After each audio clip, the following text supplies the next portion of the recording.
being here feels so good. And I don't think I'm at my peak. I think God has even more of a plan for me. So I pulled out my droid and I started just filming skits. They were they were very, very bad, but you got to start somewhere. There's an entire other side of filmmaking, the cinematic part, that is foreign to me. I play the... Can't say that. It's redacted. You can't say that. I can't say that. I can't say that. I can't say that. My name is Evan, and welcome to not the second, not the third, not even the fourth, but the first episode of Club EA. I'm here with the multi-hyphenate writer, director, cinematographer, and not only to mention his social media following of 1.1 million TikTok followers, Jaden Sprish Tatum. We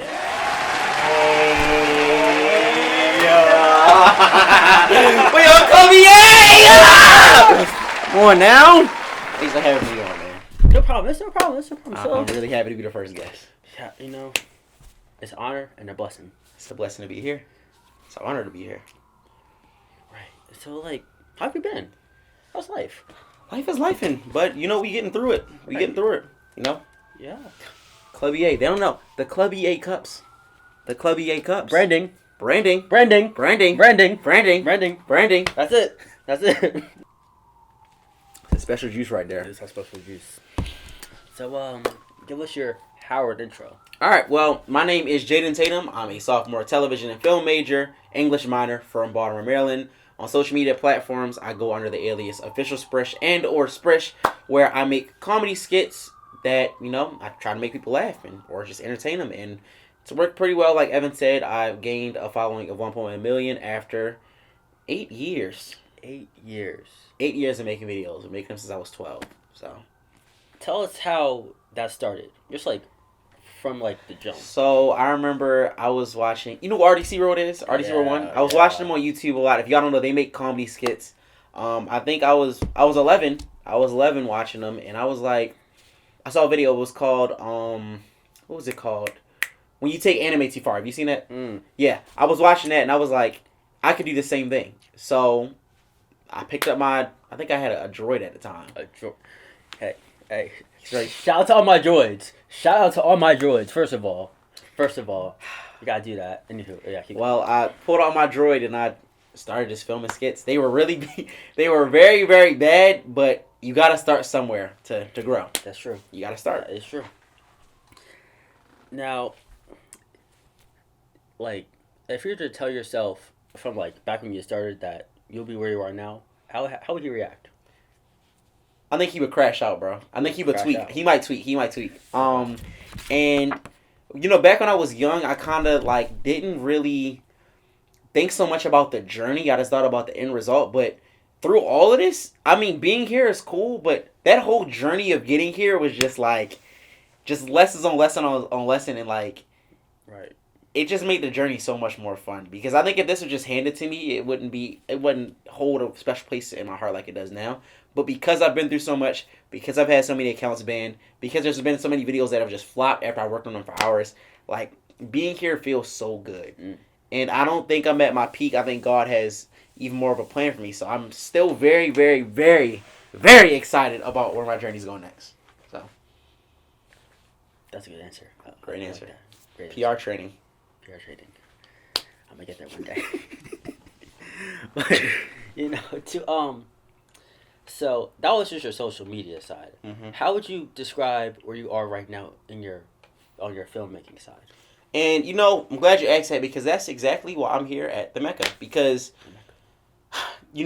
making content for social media, as I was growing up, I've only learned that side of filmmaking. There's an entire other side of filmmaking, the cinematic part, that is foreign to me.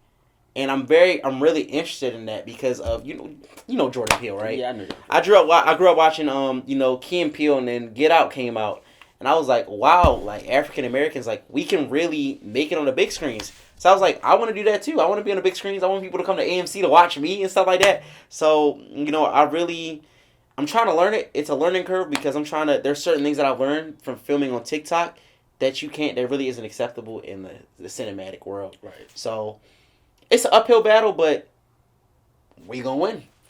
We gonna win. all we can do. That's all we can do. That's all we can do. And adding on to that, how would you define your style? How would you define your style, and how would you define your filmmaking process? Okay. Have you seen? I will say, I have to say, I think I used to feel bad about pulling from the things I liked, but anybody who's done anything great has started by pulling from something that they like and putting their own twist on it. So for me, you watched Cartoon Network as a kid, right? Yeah. I love Regular Show. Oh my God, I love Regular Show. I just want to say it here, I love Regular Show. That show was peak. Right, peak. It's not better. Pause. Ooh. It's better than Adventure Time. It's better than Steven Universe. That's the #1 modern age Cartoon Network show. We can get into a whole argument about that. Let's just keep this going about filmmaking. Yeah. But with Regular Show, they will like really,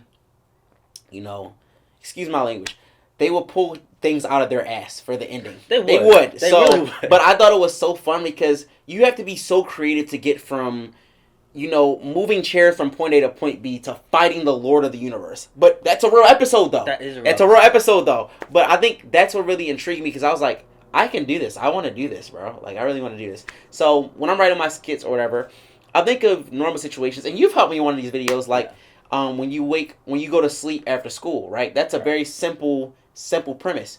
Ends up with the dude screaming for his life, trying to get water. Crazy jump, but I think it's fun for me to, kind of write it, but I think it's also fun for the audience to watch because you're like, where is he going to go next with this? And I think that's why my audience keeps coming back, honestly. There's this one video I remember. You're over at Burr, right? Yo, Green Stadium. Yeah, Green Stadium. You're over at Green Stadium. Oh, when you get too old for your mom's beatings, bro. Yeah. Yo, you was in that, bro. Wait a minute. Yo, this nigga was in that. Yo! Oh my God. Bro, we gotta run it back. Yeah, for real. we gotta run it back. We gotta run it back. We need a sequel. Sequel. We for need real. a sequel. Sequel for real, man. We need a sequel. Yeah, but like this filmmaking stuff it's really fun. I love it.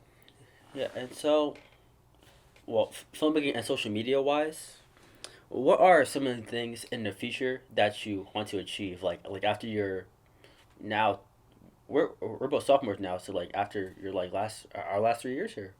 Yeah. Social media wise, I don't really have an end goal. I just want to keep posting, keep getting better at that. I feel like that's kind of like people think I'm crazy when I say this. I feel like it's more of a side mission. Like that's fun, but the main goal is to be a director. I don't think I can become a director through TikTok. I got to do it through school and making real films. Right. So social media wise, I've already hit my life goal of hitting 1 billion. So whatever comes after that's cool. But I've already hit that goal. Filmmaking wise, I really want to make more films like Black Panther and Into the Spider-Verse, and not just superhero wise. I just want to make films that put us in more of a positive light because I feel as us as African Americans, we always put in some negative light, whether we're in poverty or using drugs or getting shot or something like that.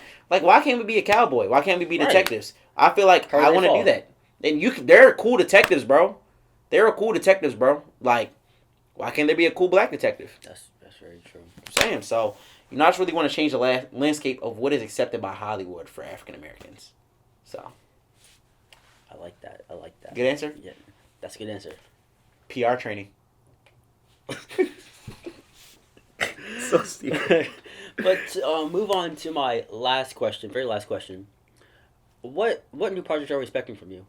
Okay, or anything we can expect. So there's my one friend. I think his name is his last name is Aldridge or something like that. Aldridge. Yeah. So he has this film coming out very soon called. Can I say it? No, not show. I'm not talking about that one.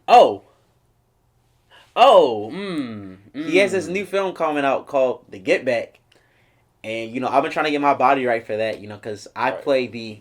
Can't say that. It's redacted. You can't say that. I can't say that. I can't say that. But look, I'm playing in the film, and I feel like that's gonna be really fun. That's not my film, but like this, like my brother for real. So type shit. Like for real, like so it's his project, and I'm gonna work hard on that. So I have that coming out with him, and then I have a short film coming out this semester too. Found footage. It's comedy found footage. I think you guys will like that. And then we got a couple TikTok series that we're gonna do too. I think that's going to shake the landscape. So. Make some shit shake. Well, I'm sorry. Well, that was our last question for today. Once again, it has been a pleasure. It has been an honor. It has been a privilege to have you here, Mr. Jaden Spurs Tatum. Thank you for having me on. If y'all like what you saw, like, subscribe, follow, smash that like button. Again. Ha! And you know, it has been the first episode. Not the second, not the third, not even the fourth. It's been the first episode of Club EA. Club EA. Thank you for watching. Shawty, you look so good. Wanna see you when the sun come down.